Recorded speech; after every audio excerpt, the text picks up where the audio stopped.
अस्सलाम वालेकुम नाजरीन, welcome to the show economy in focus. मैं हूं आपकी मेज़बान नताशा हसीब।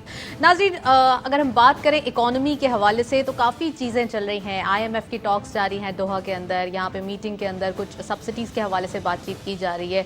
ऑयल प्राइसेस है, इसका इम्पैक्ट आ रहा है, पब्लिक पे पास ऑन करना ज़रूरी है। पाकिस्तान के अंदर ऑयल प्राइस का इम्पैक्ट जो है वो लोकल मार्केट में अभी तक जो है वो पास ऑन नहीं किया गया, जिसकी वजह से काफ़ी चीज़ें जो है वो अब मैसअप होती हुई दिखाई दे रही हैं।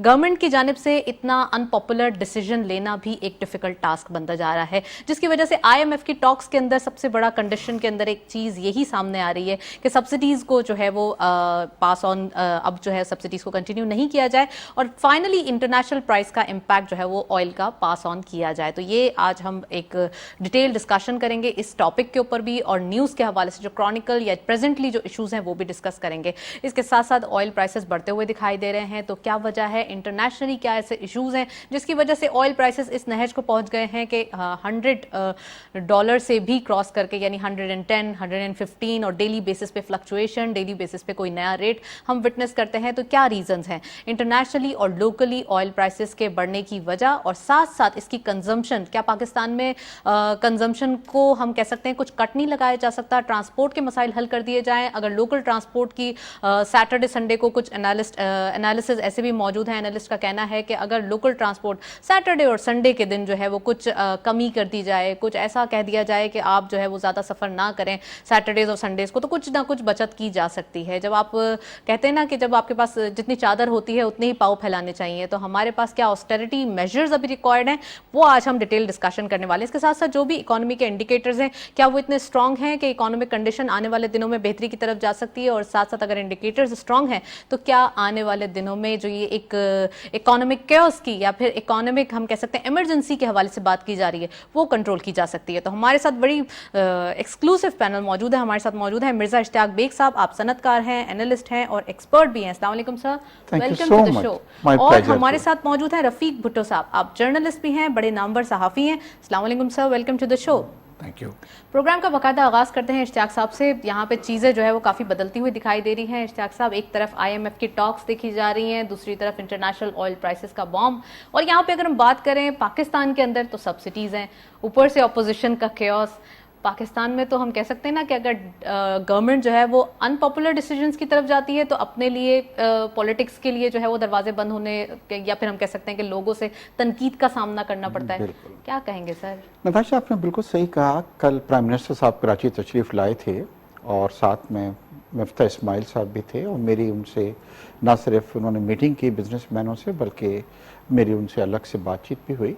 और उन्होंने अपनी तकरीर में एक बड़ी प्यारी बात कही कि देखिए, कोई दुकान भी आप कोई चीज़ जिस प्राइस पे ले रहे हैं और अगर उससे कम में आप बेचना शुरू कर दें तो कुछ दिनों बाद वो दुकान बंद हो जाएगी। यानी कि करीब कुव्वत खरीद और आप जो सेल कर रहे हैं उससे, तो डेफिनेटली इमरान खान साहब ने जो ज़्यादती की है पाकिस्तान के साथ, ये नून के साथ नहीं की, बल्कि जाने से पहले जब उनको अंदाज़ा हो गया कि अब उनकी हुकूमत जा रही है तो उन्होंने 10 रुपये पेट्रोल के ऊपर और 5 रुपये इलेक्ट्रिसिटी पे किए, जो अब बढ़ते बढ़ते 50 रुपये बन गए हैं पेट्रोल के ऊपर, क्योंकि इंटरनेशनल मार्केट में प्राइसेस के अंदर इजाफा हुआ है, और तकरीबन 100 रुपये हो गए हैं डीजल के ऊपर।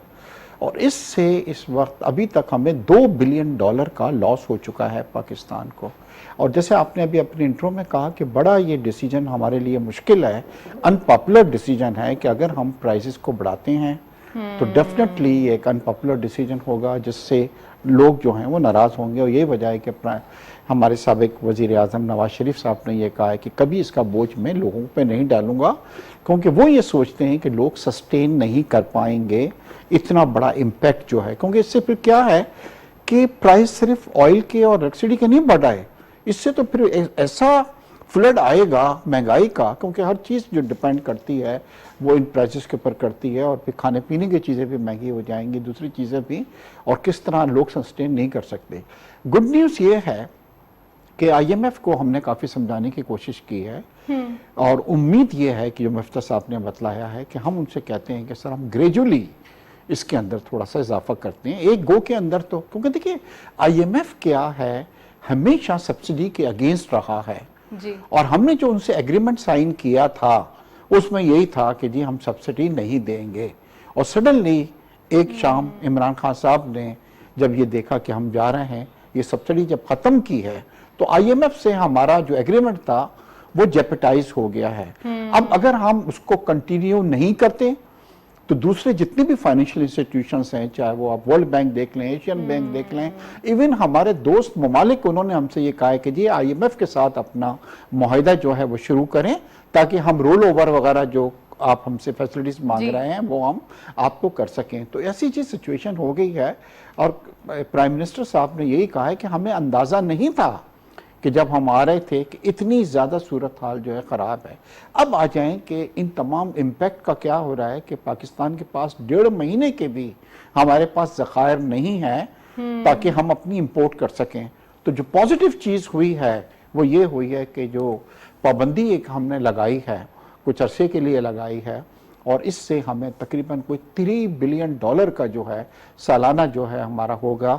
लग्जरियस जितने आइटम्स हैं वो प्राइम मिनिस्टर साहब ने कहा है कि हमने उस पर पाबंदी लगा दी है, और मेरे ख्याल है ये चीज़ पहले हो जानी चाहिए थी, मगर चले देर से हुई है मगर दुरुस्त हुई है। देर से हुई है और दुरुस्त सिमत की तरफ जारी है।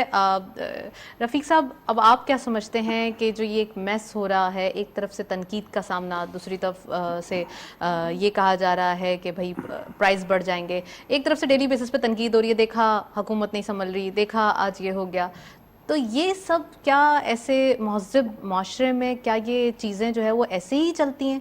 क्या ऐसे ही लोगों की तनकीद होती है? देखिए जी, माशी हालात ये आज हमें वर्षे में नहीं मिले, ये गुज़श्ता कई दिहाइयों से जब जब दुनिया में महंगाई का रेशो बढ़ता जा रहा है, ऑयल प्राइसेस बढ़ती जा रही हैं, तो उनके जो ट्रिकल डाउन और साइड इफ़ेक्ट जो हैं वो हमारी इकोनॉमी पे भी पड़ते हैं। बिल्कुल। और हम दुनिया से अलग नहीं रह सकते, हम भी दुनिया का एक हिस्सा हैं। और गुज़श्ता रोज़ जब प्राइम मिनिस्टर कराची तशरीफ़ लाए थे अपनी टीम के साथ, तो वहाँ उन्होंने सिंध के लोगों के साथ बड़ी खुल के बात की। उसमें हमारे वज़ीर आला तो नहीं थे क्योंकि वो अमेरिका गए हुए थे, लेकिन सिंध हुकूमत की टीम थी और बिजनेसमैन कम्युनिटी थी, सिविल सोसाइटी थी, उनके साथ उनके का बड़ा जो है वो खुल के वो हुआ। आईएमएफ की जो हिस्ट्री है वो सिर्फ इस कोलिशन गवर्नमेंट को नहीं मिली। जब इनकी अपनी सोलो गवर्नमेंट थी, चाहे मुस्लिम लीग नून हो, चाहे पीपल्स पार्टी हो, चाहे मुशर्रफ साहब की उस ज़माने की हुकूमत हो, तो उस वक्त भी आईएमएफ हमारे पास था, क्योंकि उस वक्त भी हमारे पाकिस्तान के अंदरूनी माशी हालात बेहतर नहीं थे, इसीलिए हमें आईएमएफ के पास जाना पड़ा। आईएमएफ से हम दो चीज़ें सीखते हैं। एक तो वो हमें कंसल्टेंसी जो फराम करते हैं कि जी आप अपनी मईशत को किस ट्रैक पे ले आए और किस तरह ठीक करें। दूसरा वो हमें फिनांसेस देते हैं। तो उन दो चीज़ों से इस वक्त भी जो हमारे हालात हैं, अगर हम आईएमएफ के पास नहीं जाते तो हमारे पास तो जो मुल्की माशी हालात हैं वो तो 2 महीने से भी ज़्यादा नहीं है। तो हम अपना गुजर सफ़र, हम अपना डेली जो है अखराजात कहाँ से करें? एक तरफ हम टैक्स नहीं बढ़ा सकते, एक तरफ हम सब्सिडी कम नहीं कर सकते कई चीज़ों पे। जी। आप एग्रीकल्चर जो कमोडिटीज हैं, एज पर आईएमएफ हमने टैक्स तो अपने इंक्रीज करे ही है, टैक्स बेस तो इंक्रीज किया ही है, लेकिन बहुत कम किया है ना, जितनी ख्वाहिश हुकूमत की थी, जितनी ख्वाहिश शौकत तरीन साहब की थी, उस तरीके से उसको उन्होंने नहीं की, लेकिन फिर भी उन्होंने की। लेकिन अवाम के हालात भी तो देखने होते हैं ना। आप इस तरह टैक्स नहीं इम्पोज करें कि अवाम बिल्कुल भड़क उठे और आपकी हुकूमत को जो है वो श्रीलंका बना दे।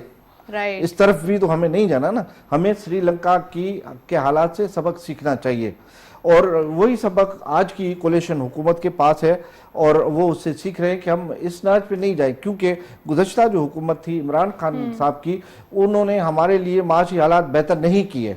और माशी हालात बेहतर न करने के सबब जाहिर बात है कोई भी हुकूमत, आज जो हुकूमत है, आज जो बरसर इक़्तिदार हुकूमत है, वो आज के हालात के मुताबिक एक्ट करेगी। आज के हालात उनको बेहतर नहीं मिले, उनके पास जो अवेलेबल रिसोर्सेज होंगे, जो दस्तयाब वसाइल होंगे, उसके मुताबिक एक्ट करेंगे ना। वो हालात ठीक नहीं है। आप उसके जो बेस्ट इंडिकेटर होते हैं आपके हालात के, आपका स्टॉक एक्सचेंज होता है, आपकी डॉलर की प्राइस कहाँ जाके बढ़ी और रुपये कितना डिवैल्यू हुआ है, ये सब देख के हमें आगे बढ़ना पड़ेगा। रफीक साहब, डॉलर को इतना ज्यादा बेलगाम छोड़ा क्यों गया? एक तो सवाल ये पैदा होता है यहाँ पर, और दूसरा ये कि जब आपने देख लिया था कि डॉलर डेली बेसिस पे इतना ज्यादा जो है वो हायर साइड पे जाता है, या फिर रुपी जो है वो इतना डी वैल्यू होता जा रहा है, तो आपने कोई ऐसे हंगामी बुनियादों पे फैसले क्यों नहीं किए? और जब नहीं किए तो अब तनकीद का क्या फायदा? देखिए, इस हुकूमत को आए हुए अरसा कितना हुआ है? एक हफ्ता, एक हफ्ता, एक में महीना। क्या? ये सारा तो पिछली हुकूमत को करना जी। चाहिए था, जो 4 साल बरसर इक़्तिदार रही, जी। और उनकी हुकूमत में ही डॉलर इतना आया है ना जी। 109 रुपए में। बिल्कुल। जब गुज़िश्ता इमरान खान से पहली जो हुकूमत थी उसने 109 रुपए पे डॉलर छोड़ा था, और अब ये जो इतना 91 रुपीस उसमें इंक्रीज हुई है 4 सालों के अंदर पर डॉलर में, तो वो उसके लिए इनके पास क्या तज्जिया है? क्या जवाब देंगे कौम को? क्या जो है वो इमरान खान की जो माशी टीम है वो क्या देगी? और एक तरफ उन्होंने इस तरह किया, तो ये जो सारे हालात हैं उसको देख के फैसला करने पड़ेंगे। और मुझे अंदाज़ा है कि 1 जून से शायद हम उससे पहले IMF को इस बात का यकीन दिला दें कि हम सब्सिडी खत्म कर रहे हैं। हो सकता है कि सब्सिडी पेट्रोल और डीजल के जितने भी प्रोडक्ट्स हैं, क्योंकि टारगेटेड सब्सिडी मुश्किल है, टारगेट सब्सिडी वो खत्म कर दें, और उसका असर एग्रीकल्चर सेक्टर पे भी पड़ेगा, क्योंकि हम फर्टिलाइजर पे भी दे रहे हैं जी। हम जब गिरोवर से वीट खरीदते हैं, राइस खरीदते हैं, कॉटन खरीदते हैं, तो उस पर भी हमें सब्सिडी देनी पड़ती है। तो सब्सिडी का एक बहुत बड़ा सेक्टर है, वो सारा विथड्रॉ करना इस हुकूमत के लिए एक अनपॉपुलर डिसीजन होगा, और उसके बाद जो नतायज आएंगे उन नतायज को ये किस तरह फेस करते हैं, ये इस हुकूमत के लिए एक बहुत बड़ा चैलेंज होगा। एग्जैक्टली। और अगर ये टफ टास्क कंप्लीट कर लेते हैं तो फिर यही एक अच्छा जो है वो मौशी टीम हम कह सकते हैं, या फिर एक अच्छा मैदान साबित होगा। इश्तियाक साहब भी मौजूद हैं, मजीद बात करते हैं। इश्तियाक साहब, क्या कहेंगे अब जबकि ये टफ टास्क तो लेना ही पड़ेगा और ये डिसीजंस भी लेने ही पड़ेंगे, IMF की टॉक से आपको क्या उम्मीदें दिखाई दे रही हैं? अब 10 जून को बजट भी पेश करने जा रहे हैं, काफ़ी चीज़ें जो हैं वो इन्होंने अलाइन तो कर ली हैं, तो क्या एज पर प्रोग्राम ही चलती रहेंगी चीज़ें? नताशा, देखिए, मैं वाइस प्रेसिडेंट रहा हूँ federation of Pakistan chamber of commerce को, और मीशत को समझता हूँ। एक ये जो मैंने बताया था, इसको हम लैंड माइन कह रहे हैं, जो इमरान खान साहब बिछा के गए थे आने वाली हुकूमत के लिए। ये 2 लैंड माइन बिछाई गई थी। एक थी ये सब्सिडी जो खत्म कर दी, जिसकी वजह से आज सिचुएशन हमारी इतनी ज्यादा खराब हो गई है कि हम श्रीलंका की तरह बैंकरप्सी की तरफ जा रहे हैं। और दूसरी, गॉड फॉरबिड हम ना जाएं, बिल्कुल। हाँ जी, बिल्कुल। दूसरी जो लैंड माइन बिछा के गए थे वो ये IMF के जो गवर्नर आए थे स्टेट बैंक के, अपने जाने से 2 दिन पहले इन्होंने 2.5% इंटरेस्ट रेट बढ़ाया। पता है, आप इकोनॉमी को समझते होंगे। जब दुनिया में अगर अमेरिका या यूरोप में 0.25% डिस्काउंट रेट या इंटरेस्ट रेट बढ़ता है, तो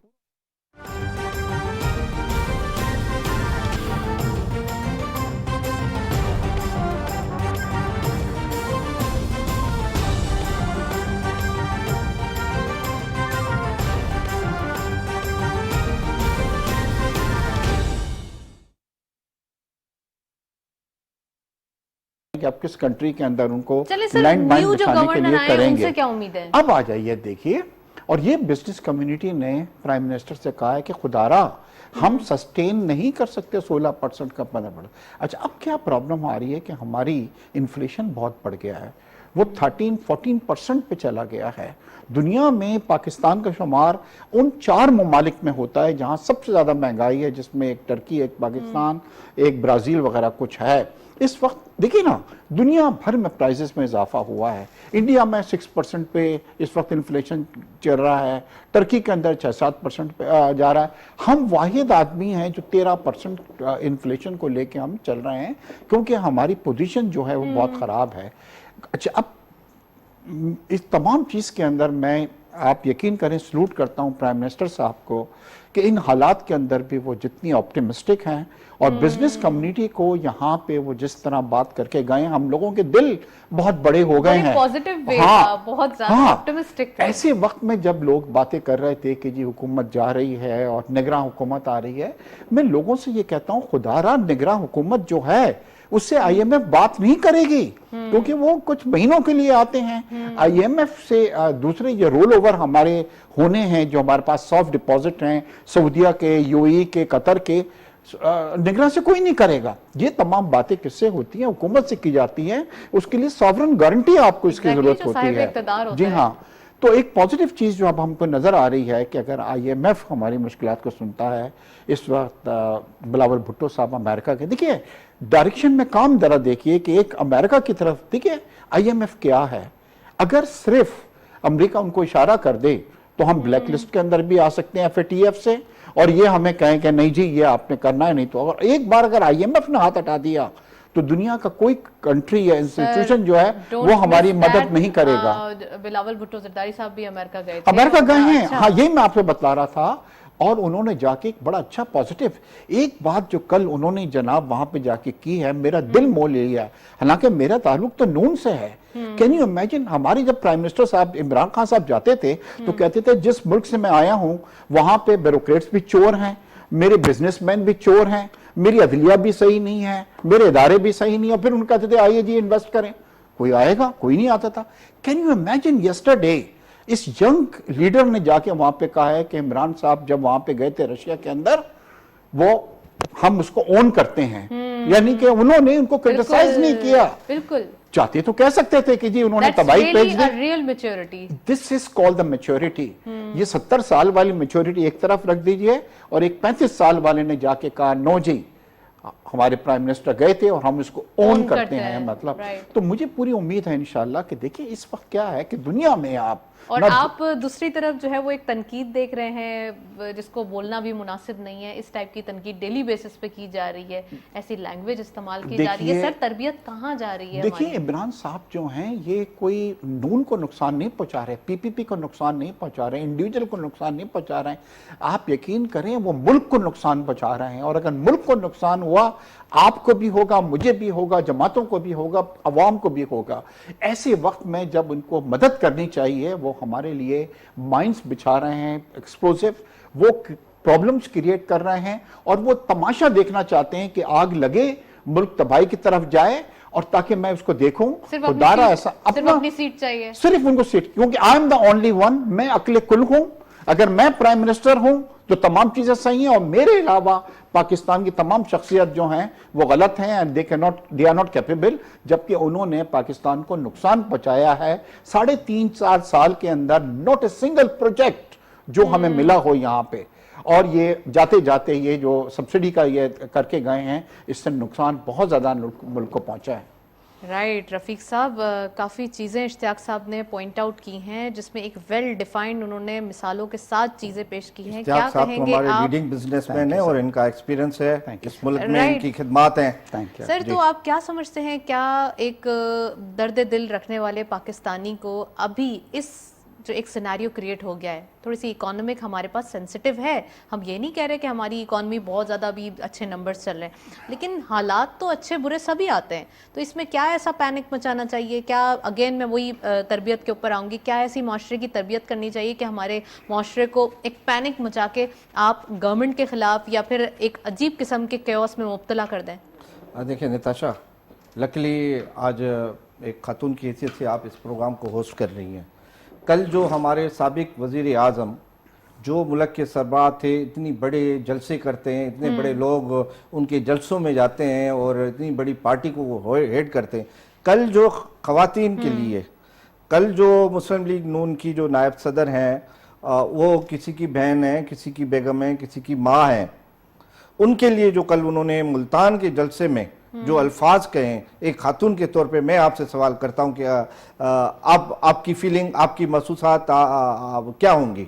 देखिए बहुत बुरी, एक सियासी लीडर को एक जिम्मेवाराना किरदार अदा करना चाहिए। लोग उनके एक एक लफ्ज को तोलते हैं, एक एक लफ्ज, एक एक वर्ड जो है वेट होता है। हम इस माशरे में विमेन एम्पावरमेंट की बात करते हैं, और आप अगर ऐसे औरत का मजाक उड़ाएंगे तो वो कैसे बाहर आएंगी घर से? और वो एक ऐसे माशरे में जहां बेनजीर भुट्टो जैसी अजीम शख्सियत इस मुल्क की वजीर आजम रह चुकी हो, जिसने जमहूरियत के लिए अपनी जान कुर्बान की हो, और जो एक खवातीन होते हुए इस मुस्लिम दुनिया की पहली वजीर आजम थी, तो उस मुल्क में जहां आपकी हाफ पॉपुलेशन, अब तो मैं कहूंगा कि मोर देन हाफ पॉपुलेशन जहां जो है खातून हो, उस मुल्क में आप औरत के लिए ये खिताबात अदा करें, कहाँ गई अखलाकियात, कहाँ गई आपकी जिम्मेवारी?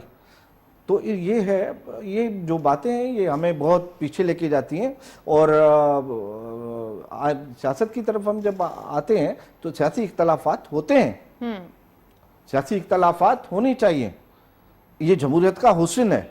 तनकीद होनी चाहिए इस्लाह के लिए, होनी चाहिए, इखलाक के अंदर होनी चाहिए, और एक जिम्मेवाराना किरदार होना चाहिए लीडर का। लीडर क्यों होता है? हम किसी 7 करोड़ लीडर तो नहीं है ना, हमारे 22 करोड़ पॉपुलेशन में कितने लीडर होंगे?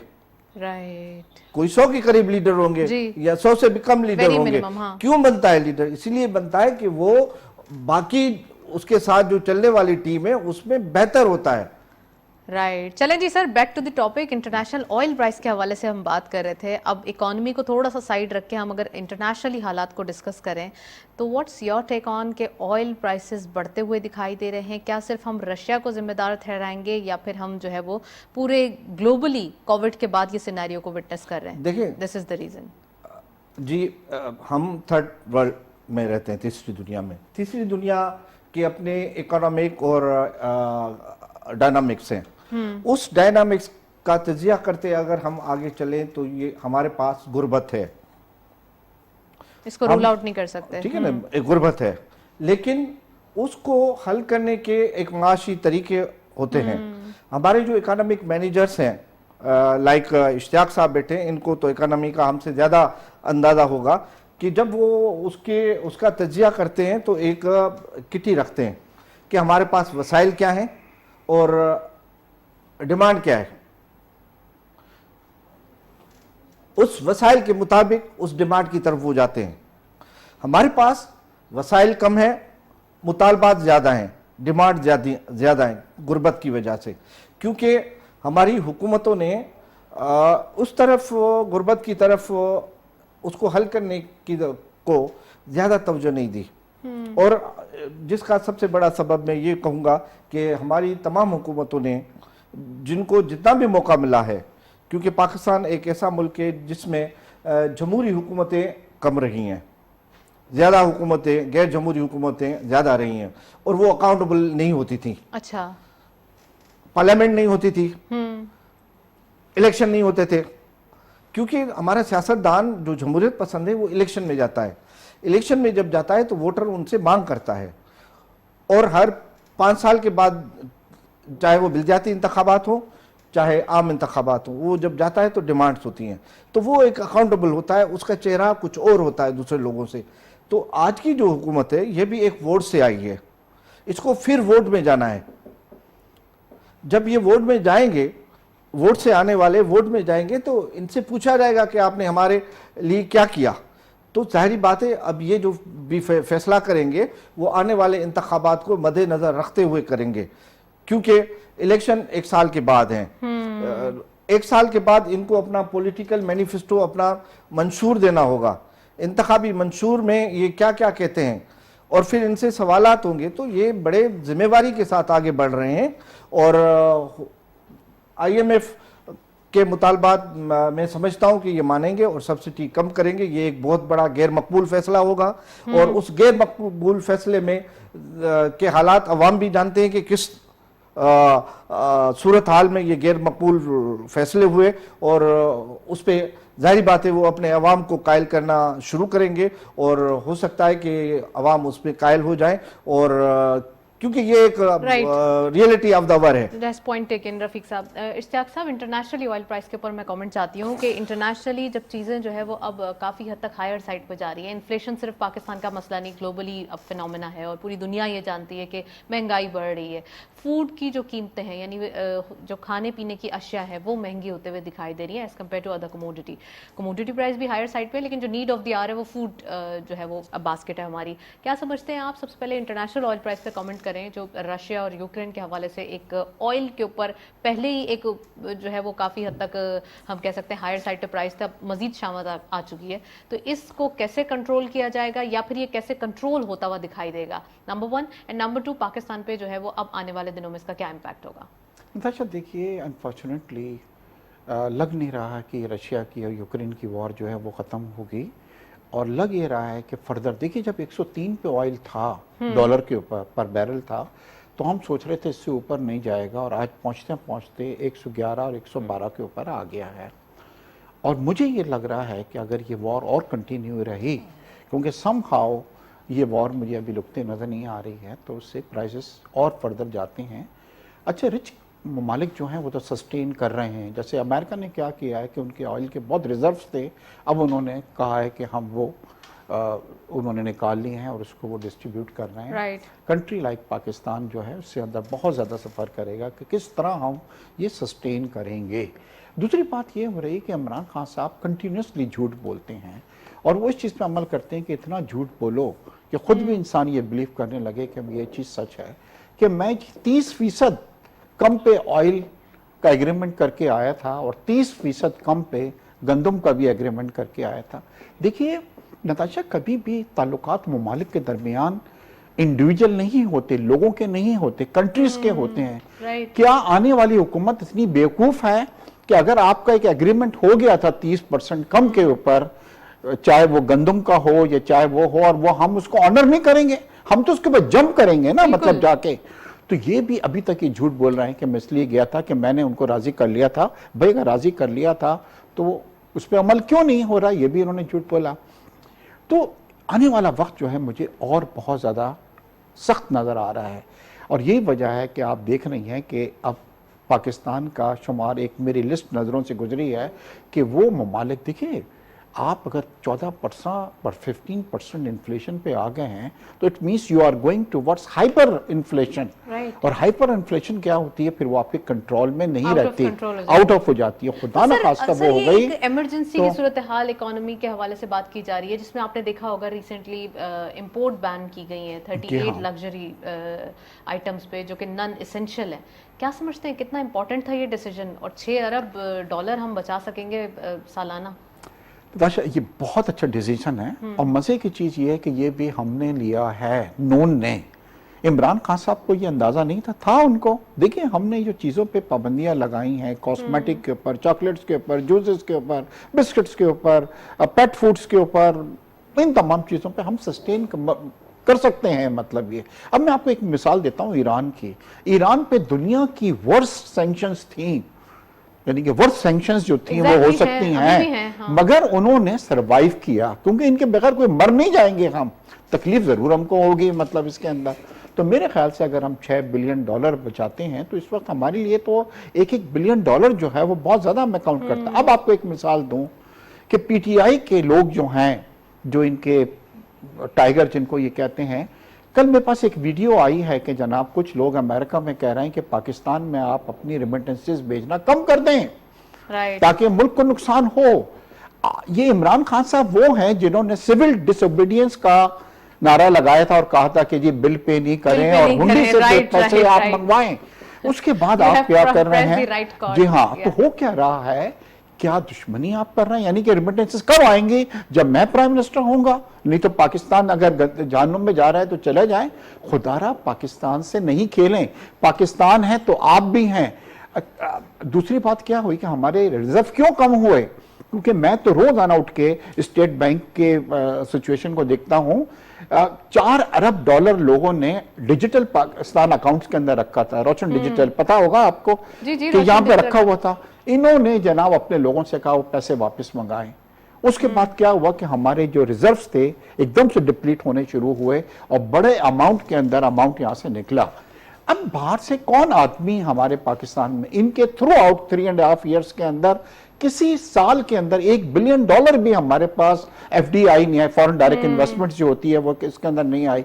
तो आपने सर आपने ये जो जिक्र किया कि फॉरेस्ट रिजर्व डिप्लीट हुए, तो ये तो अभी नंबर्स हमारे अच्छे दिखाई दे रहे हैं और कौन से ये अच्छे हैं? डिप्लीट नहीं, नहीं, उनके दौर में जो आए थे बल्कि इससे ज्यादा इस मंथ में देखे गए हैं, हम नहीं समझ सकते हैं। देखिए हमारा जो नहीं हमारे रिजर्व्स तो मैंने आपको बताया कि 1.5 महीने की इंपोर्ट के लिए भी हमारे पास नहीं है। हमारे पास रोशन डिजिटल का जिक्र किया है नहीं, कि वो रिजीम कम हो चेंज गए। होने के बाद तो लोगों का ट्रस्ट भी बढ़ नहीं गया। नहीं नहीं उसके अंदर काफी निकले हैं, स्टेट बैंक ने लोगों को वो करने के लिए कि नहीं जी आ रहे हैं, मगर इन लोगों ने इसके तरह की कैंपेन चलाई थी कि आप मंगवा लें क्योंकि हाँ, वो campaign सोचते चलाई हैं होगी, right। और ये मैंने खुद मैं भी आपको वीडियो दिखाऊंगा कि जी आप अपनी रेमिटेंसेस कम कर दें पाकिस्तान भेजना, ताकि पाकिस्तान हुकूमत जो है वो सस्टेन नहीं कर सके।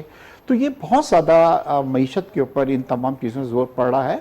मगर मैं एक चीज़ में आपको बतला दूं, मैं शहबाज शरीफ साहब को करीब से जानता हूं। वो आदमी सुबह 7:30 बजे शुरू होता है और रात के, और आज तक मैंने नहीं सुना कि वो अपने दिन का He is जब a good। आगाज करे वो ये करे कि इमरान खान चोर था या उनके पार्टी ये थी या पर्सनल बात करे। Full concentration is towards economy. और आप देखेंगे कल वो कराची वालों को एक बहुत अच्छी न्यूज सुना के गए। उन्होंने कहा कराची का सबसे बड़ा मसला जो है वो पानी का है और $1 बिलियन जो है सऊदीया ने हमसे वादा किया। और एक और बड़ी खबर सुना के गए और उन्होंने कहा कि हमारे दोस्त ममालिक जो हैं वो पाकिस्तान के कर्जे रोल ओवर करने को तैयार हो गए हैं। ये कल इतनी बड़ी उन्होंने खबर सुनाई है क्योंकि लोग जो थे इससे फायदा उठा रहे थे कि जी कोई रोल ओवर नहीं कर रहा। तो कल बड़ी अच्छी हमें एक तकवीयत मिली है उनसी ये बातों को सुन के, उनकी तकरीर को। And yesterday he was given one of the best speech जो मैंने इनसे पहले कभी सुनी। राइट, चलें जी, यहाँ मैं आपको पॉज करूंगी। मोहम्मद शकील मुनीर साहब हमारे साथ ओवर कॉल मौजूद हैं। इस्लामाबाद चैम्बर ऑफ कॉमर्स के जो है वो आप प्रेसिडेंट हैं। अस्सलाम वालेकुम, welcome to the show sir. जी वालेकुम सलाम। शकील साहब क्या कहेंगे, आईएमएफ की मीटिंग्स जारी हैं और एक अच्छी चेंज की जो है वो उम्मीद है कि फाइनली अब की बार जो है वो कुछ ना कुछ जो है वो कोई ना कोई एंड पे हम रिजल्ट पे पहुंच जाएंगे, क्योंकि अक्टूबर से ये निगोसिएशन और ये कंडीशन वाले जो मामलात हैं वो चल रहे हैं। फाइनली हम किसी पॉइंट पे पहुंचते हुए दिखाई नहीं दे रहे, क्या कहेंगे अब? सबसे पहले आपका शुक्रिया जी, आपने लाइन पे लिया। ये देखें, आखिर इस पे जब आप प्रॉपरली उनको उनके साथ लाइजन आईएमएफ के साथ आप कंटिन्यूसली मीटिंग्स करते हैं तो तभी कुछ चीज़ों को आप सेटल डाउन कर सकते हैं। अभी अल्हम्दुलिल्लाह ये गवर्नमेंट ने मतलब इस पे अभी सेकंड सेशन अभी चल रहा है और मेरे ख्याल से ये बड़ा उसका फ्रूटफुल रिजल्ट निकलेगा। और पीएम साहब भी बड़े पुरअज़म हैं इस वक्त, तो मेरे ख्याल से काफी हद तक चीजें जो है सेटल डाउन हो जाएंगी इंशाल्लाह। Right, another one, oil prices, internationally oil price, जो आज के हमने ये दोनों टॉपिक्स भी रखे हैं। क्या कहेंगे, इंटरनेशनली ऑयल प्राइस बढ़ते हुए दिखाई दे रहे हैं, इसका भी इम्पैक्ट जो कि सब्सिडी की सूरत में हमने पाकिस्तान में दिया हुआ है, कहाँ दिखाई दे रहे हैं इंटरनेशनल ऑयल प्राइस जाते हुए, क्योंकि डेली बेसिस पे हम फ्लक्चुएशन भी विटनेस कर रहे हैं, और आने वाले दिनों में पाकिस्तान के ऊपर इसका क्या इम्पैक्ट होगा? देखिए वो तो अब इंटरनेशनली एक चीज जब जो एक है प्रॉब्लम आ रहा है, इंटरनेशनल प्राइसेस हाई हो रही हैं, तो सब्सिडी भी गवर्नमेंट एक लिमिट तक दे सकती है। हमें इस चीज़ का अंदाजा है कि गवर्नमेंट उसको उस तरीके से लेके चलेगी। और एकदम से सब्सिडी को वेव ऑफ करना भी इस टाइम जो है ये आवाम के लिए बहुत, मैं समझता हूँ कि बहुत बड़ा एक उसको एक उनके ऊपर जो है वो धमाका होगा। वो नहीं करना चाहिए। इसके लिए कुछ मेजर्स लेने चाहिए कि इसको टाइमली कोई इसको स्टेप बाय स्टेप जो है, अगर सब्सिडी वेव करनी भी पड़ती है तो स्टेप बाय स्टेप की जाए। और उसमें चूंकि अब जैसे आईएमएफ के साथ बातचीत हो रही है और उसमें उससे हमारे, और दूसरा अभी आप देखें कि जो अभी हमारा रिवाइज होने जा रहे हैं, रीशेड्यूल होने जा रहे हैं हमारे जितने भी हमारे लोन्स हैं, तो अगर वो ऐसा हो जाता है तो फिर मेरे ख्याल से इस वक्त आवाम को थोड़ा सा उसमें ये रखना, रिलीफ देना चाहिए, ताकि इसको सब्सिडी को वेव ऑफ करना गवर्नमेंट करे भी तो स्टेप बाय स्टेप करे, एकदम से उसको ना निकले। जानिब से काफ़ी फैसले लेने हैं, या फिर हम कह सकते हैं काफ़ी टफ टास्क है जो कि अब गवर्नमेंट के सामने है। तो आप समझते हैं कि पॉपुलर डिसीजंस जो है उसको हटा के या फिर उसको साइडलाइन करके अब सिर्फ मुल्क के बारे में सोचा जाएगा? क्या गवर्नमेंट इतनी कीन नज़र आती है? क्योंकि पास्ट गवर्नमेंट अगर हम देखें तो कुछ तनकीद भी देखी जाती है, डेली बेसिस पे अपोजिशन की जानिब से कुछ गैर इखलाकी चीज़ें भी जो है वो सामने आ रही हैं, क्या कहेंगे? बिल्कुल देखें, बहुत बड़ी ज्यादती कर रही है अपोजिशन को इस वक्त बिल्कुल अकल के नाखून लेने चाहिए और मुल्क का सोचना चाहिए। ये मैं आज आप इस प्लेटफॉर्म से मैं रिक्वेस्ट करूंगा पॉलिटिकल पार्टी से और स्पेशली अपोजिशन पार्टी से कि उन्हें मुल्क का सोचना चाहिए। इस वक्त सियासत करने का टाइम नहीं है। इस वक्त हमें अपने मुल्क को देखना है कि हम अपने मुल्क को कैसे स्टेबल कर सकते हैं। और आप देखें, आज भी 4 साल हुकूमत रही, उनके पास अपोजिशन के पास 4 साल थी, उन्होंने मतलब है कोई ये नहीं कहीं पे अपना बयानिया दिया कि हमने क्या किया है, क्या डिलीवर किया है, हमने क्या आवाम के लिए क्या किया है, या 4 साल में, या आज भी वो अपनी स्पीचेस में ये बात कहीं नहीं जाके कह रहे कि जी हमने ये 4 साल में ये हमारी काविशें हैं, ये सक्सेसेस है। तो देखें, ये इस तरह से नहीं होता है। और मैं समझता हूं कि जो शहबाज शरीफ साहब ने जो अभी ये कदम उठाया है कि उनके मिनिस्टर्स का कोई बयान नेगेटिव नहीं आ रहा, कोई किसी किस्म का उनका बयान नेगेटिव नहीं आ रहा, पॉजिटिवली वो लेके चल रहे हैं। और इंशाल्लाह मेरा ये दावा है कि जो भी बंदा पॉजिटिवली चलता है, अल्लाह की मदद उसके साथ होती है। तो इंशाल्लाह ये शहबाज शरीफ साहब इस सिचुएशन से मुल्क को निकाल लेंगे और इसमें हम इंशाल्लाह जो है दोबारा अपने एक जो तरक्की पजीर ममालिक में जो हम जिस वक्त लीड कर रहे थे, इंशाल्लाह हम दोबारा अपने उस पोजीशन में आ जाएंगे। राइट, वेल शकील साहब, लास्ट कमेंट कीजिएगा। बिलावल भुट्टो जरदारी साहब अमेरिका जब गए हैं तो क्या मेचोरिटी दिखाई दी गई है आपको? नहीं, बहुत अच्छा, बड़ा अच्छा उनका बिलावल साहब का मैं समझता हूँ ख्वाब भी बड़ा अच्छा था एज अ फॉरेन मिनिस्टर। और हमें देखें अब ऐसी ही हमें वहाँ पे जो है लीडरशिप चाहिए थी कि जो जाके इंटरनेशनल उस मीडिया को भी फेस करे और उसमें वहाँ पे पाकिस्तान की नुमाइंदगी भी करे। तो इंशाल्लाह उन्होंने बड़ा अच्छी तरह से पाकिस्तान को रिप्रेजेंट किया है। और मैं समझता हूं कि इससे हमारा इमेज, पाकिस्तान का इमेज दुनिया में मजीद बेहतर होगा इंशाल्लाह।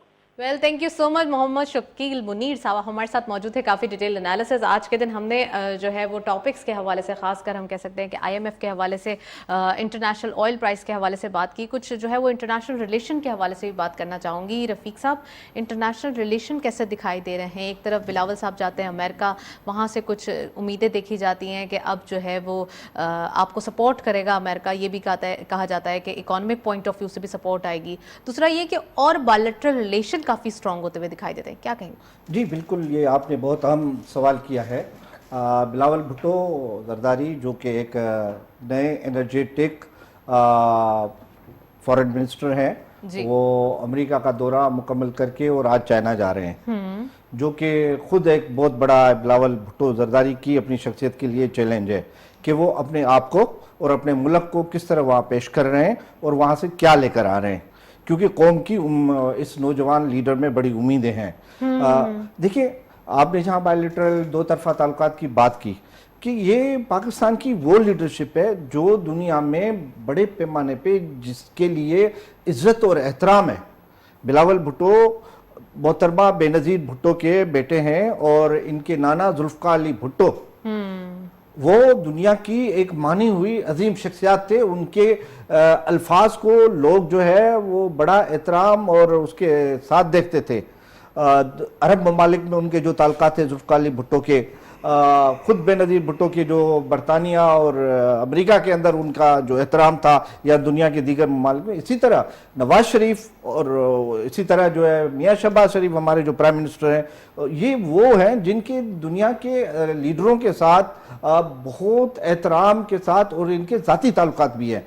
कतर हो, बहरीन हो, सऊदी अरबिया हो, वहाँ इनकी बहुत बड़ी इज्जत है। और आपने देखा होगा कि मियाँ नवाज शरीफ जब एग्जाइल में थे तो कौन सा मुल्क था जिसने उनको अपनी गोद में लिया, किस एहतराम के साथ लिया। वो जिद्दे में रहे और कई साल रहे और सऊदी अरबिया में उनके लिए बहुत बड़ी इज्जत है। मैं तो मियाँ नवाज शरीफ के लिए ये भी कहूँगा कि इनके ऑर्डनरी ताल्लुकात नहीं है, इनके बहुत गहरे और ज़ाती ताल्लुकात हैं दुनिया की क़यादत के साथ, चाहे सऊदी बादशाह फैमिली हो, कतर फैमिली हो, बहरीन फैमिली हो या दुनिया के दीगर ममालिक, उनके साथ इनके बड़े ताल्लुकात हैं।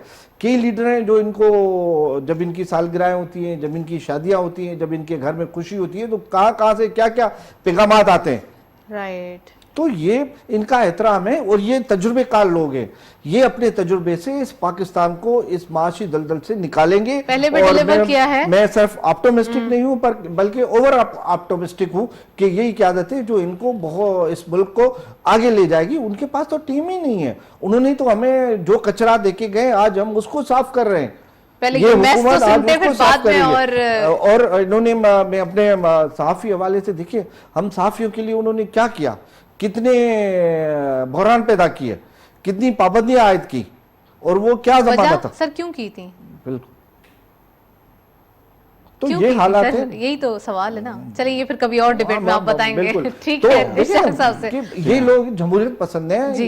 ये लोग जमहूरियत पर पुख्ता यकीन रखते हैं, ये जी। दाएं बाएं के लोग नहीं हैं, ये तजुर्बेकार लोग हैं। इन्होंने क्यों इनको पाकिस्तान का आवाम तीन राइट चार सर, पॉइंट टेकन रफीक मरतबा साहब, इनको रफीक हुकूमतें दी हैं। साहब, पॉइंट टेकन। इश्तियाक साहब को गम और गुस्सा भी दिखाई देता है कहीं, नहीं जरा सा देखिए, जो है मैं वो। सेकंड करूंगा। देखिए, हम पाकिस्तान जब आइसोलेट हुआ था, मैं आपको मिसाल देना चाहता हूँ कि चाइना, जिसको हम ब्रदर कंट्री कहते जी। हैं, इमरान खान की हुकूमत से बहुत नाराज था। आपने सीपैक के साथ जो किया, इनके जो मिनिस्टर थे रियाज दाऊद साहब, उन्होंने खुद ये कहा था कि हम सीपैक को रिविजिट करेंगे और सीपैक को स्लो डाउन करेंगे। आप सोचते हैं कि चाइना इससे आपसे खुश होगा? नहीं होगा। अब आ जाइए यूरोपियन यूनियन, आपके मिनिस्टर ने साइन कर लिया था कि हम उनके एम्बेसडर को भेज रहे हैं, अपने एम्बेसडर्स वहाँ से मंगा रहे हैं, और एक जलसे के अंदर भी इन्होंने कहा था कि हम आपके गुलाम नहीं हैं, कुछ नहीं है। यूरोपियन यूनियन हमसे नाराज।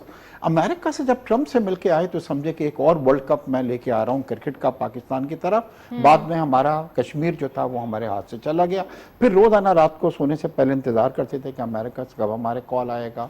उसके बाद टर्की, वो हमसे खुश नहीं। तो क्या हुआ कि Pakistan was isolated also. It's not just the economy which was affected, it is हमारे जो फॉरेन डिप्लोमेटिक रिलेशंस थे। अब देखिए आते के साथ सर मेरा लास्ट सवाल, मेरा सऊदी अरब हमसे क्यों नाराज था? जो घड़ी आपने दी भाई के पहनने को, उसको ले जाके आपने बेच दी। मतलब चलें सर, ये एक पॉलिटिकल डिबेट हो जाएगी जी। और हम इसको थोड़ा सा निगलेक्ट करते हैं। ये बताइए कि कौन से टफ डिसीजंस जो अब कहा ये जा रहा है आईएमएफ की टॉक्स के बाद जो है वो मुतवक्के हैं, तो क्या आप समझते हैं? Last one line. देखिए, हमारा जो सबसे बड़ी चीज़ थी कि जो हमें मार रही थी वो हमारी एक्सपोर्ट्स कम और हमारी इंपोर्ट्स ज़्यादा। कल भी हमारे प्राइम मिनिस्टर साहब ने बताया हमारी टोटल एक्सपोर्ट 75 बिलियन हमारी इंपोर्ट है। तो हमारा जो करंट अकाउंट डेफिसिट है वो हर महीने हमें कोई साल का 15-16 बिलियन का हमें करंट अकाउंट डेफिसिट कॉस्ट कर रहा था। हम कहाँ से देते ये? तो अब आज ये तमाम चीजें जो हमारी हुई हैं, इससे हमारा करंट अकाउंट डेफिसिट जो है उसमें कमी वाकई होगी। अगर उसमें कमी वाकई होगी तो हमारी इकोनॉमी के अंदर भी बेहतरी आएगी। बहुत बहुत शुक्रिया इश्तियाक बेग साहब, आप हमारे साथ मौजूद हैं। रफीक भुट्टो साहब, आपका भी बहुत बहुत शुक्रिया, आप तशरीफ लाए। ओवरऑल आज के दिन हमने आईएमएफ के हवाले से जो टॉक्स जारी हैं और उम्मीद की जा रही है उसमें कि कुछ ना कुछ पाकिस्तान के लिए बेहतरी के नताइज सामने आएंगे, उसके बारे में डिस्कशन की। साथ साथ इंटरनेशनली ऑयल प्राइसेस जो कि एक मौमा है और आने वाले दिनों में भी ये उम्मीदें हैं कि फाइनली पाकिस्तान के अंदर जो है वो कुछ ट्रांसपोर्ट के मसाइल हल कर दिए जाएं तो उससे चीज़ें बेहतरी की तरफ जा सकती हैं। दैट्स ऑल, यही हमने आज डिस्कस किया। इसी नोट पे प्रोग्राम का एंड करेंगे कि हीट वेव है तो अपने आप का और गिरदोनवा का ख्याल रखें, अपनी फैमिली मेम्बर्स का ख्याल रखें। हीट वेव से बचना ज़रूरी है।